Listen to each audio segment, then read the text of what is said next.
एक छोटे से गांव में सरला अपने 10 साल के बेटे रोहन के साथ रहती थी। उनका घर मिट्टी का था, छत पुरानी थी और आमदनी बहुत कम थी। रोहन के पिता का देहांत कई साल पहले हो चुका था। अब सरला ही माँ भी थी और पिता भी। माँ, आज स्कूल में सब नए जूते पहनकर आए थे। तो क्या हुआ बेटा? कुछ नहीं, बस मेरे जूते फिर फट गए थे। अगले महीने दिला दूंगी। सरला जानती थी कि अगले महीने भी पैसे नहीं होंगे, लेकिन वह अपने बेटे को कभी निराश नहीं होने देना चाहती थी। सरला सुबह 4 बजे उठती, दूसरों के घरों में काम करती, खेतों में मजदूरी करती और रात को घर आकर खाना बनाती। सरला, इतना काम मत किया कर, बीमार पड़ जाएगी। मेरे आराम से ज्यादा जरूरी मेरे बेटे का भविष्य है। एक दिन स्कूल में बच्चों, बड़े होकर क्या बनना चाहते हो? Doctor, police, pilot. और रोहन? मैं बड़ा होकर इंजीनियर बनना चाहता हूँ, ताकि मेरी माँ को कभी काम न करना पड़े। यह सुनकर शिक्षक की आंखें भर आईं। कुछ साल बीत गए। रोहन अब 16 साल का हो चुका था, लेकिन लगातार मेहनत करते करते सरला की तबीयत खराब रहने लगी। सरला जी, आपको आराम की जरूरत है। डॉक्टर साहब, गरीबों को आराम कहाँ मिलता है? माँ, अब आप काम मत करो, मैं कुछ कर लूंगा। नहीं बेटा, तुझे पढ़ना है। इंजीनियरिंग कॉलेज में दाखिले का समय आ गया, लेकिन फीस बहुत ज्यादा थी। माँ, रहने दो, मैं नहीं पढ़ूंगा। ऐसी बात दोबारा मत कहना। अगले दिन सरला ने अपने शादी के समय की आखिरी सोने की चूड़ी बेच दी। यही आखिरी गहना था ना? हाँ, लेकिन मेरे बेटे का भविष्य इससे ज्यादा कीमती है। रोहन पढ़ने शहर चला गया। माँ पहली बार उससे दूर हुई थी। बस स्टैंड पर खाना समय पर खाना हाँ माँ। और पढ़ाई पर ध्यान देना। हाँ माँ। और मुझे भूल मत जाना। माँ, आपको कोई भूल सकता है क्या? धीरे धीरे रोहन पढ़ाई में आगे बढ़ने लगा।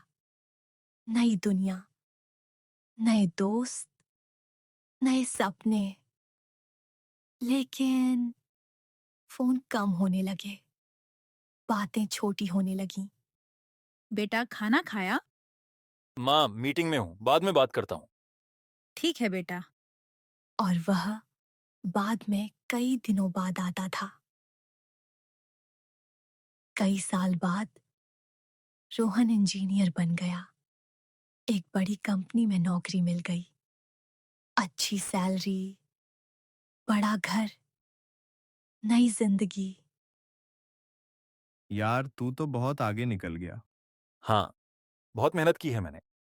लेकिन वह भूल गया कि उसकी मेहनत के पीछे किसी और की भी पूरी जिंदगी लगी थी।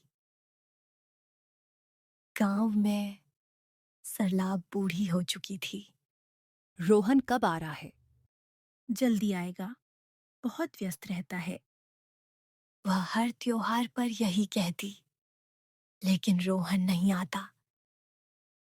एक दिन सरला बहुत बीमार पड़ गई। अब इन्हें बेटे की जरूरत है। इनकी हालत गंभीर है। पड़ोसन ने रोहन को फोन किया।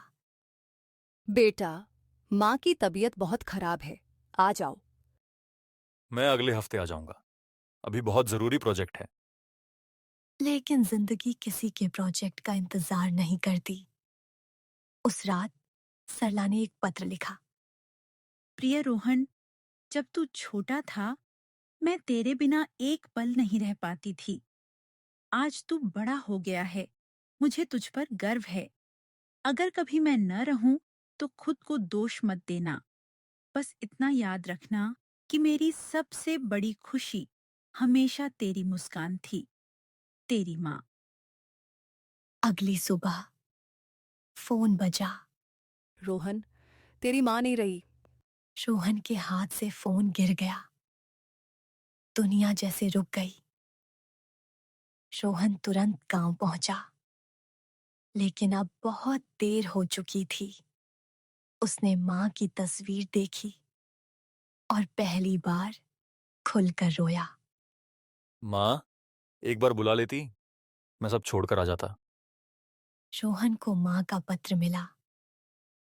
वह पढ़ता गया और हर शब्द उसके दिल में उतरता गया। माँ, मैंने आपको अकेला छोड़ दिया।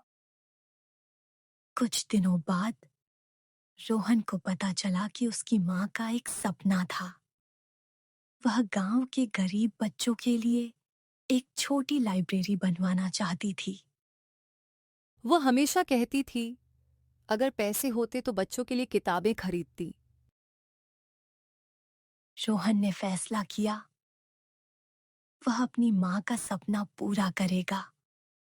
उसने गांव में एक सुंदर लाइब्रेरी बनवाई, सैकड़ों किताबें रखवाईं, कंप्यूटर लगवाए। उद्घाटन के दिन पूरा गांव आया। दरवाजे पर एक बोर्ड लगा था, सरला ज्ञान केंद्र। आज जो कुछ भी हूं, अपनी माँ की वजह से हूं। उन्होंने अपनी खुशियां बेचकर मेरे सपने खरीदे थे। काश मैं उन्हें ये सब दिखा पाता। उस शाम रोहन अपनी मां की कब्र के पास गया। माँ, आपका सपना पूरा हो गया। अचानक हल्की हवा चली, पेड़ों के पत्ते हिले और रोहन को ऐसा लगा जैसे मां कह रही हो, मुझे तुम पर गर्व है बेटा। मां का प्यार कभी खत्म नहीं होता। वह हमारे साथ रहता है, हमारी यादों में, हमारी सफलताओं में और हमारी हर अच्छी सोच में। जो लोग अपने माता पिता की कद्र करते हैं, वे जीवन में कभी सचमुच गरीब नहीं होते, क्योंकि उनके पास दुनिया की सबसे बड़ी दौलत होती है, मां का आशीर्वाद।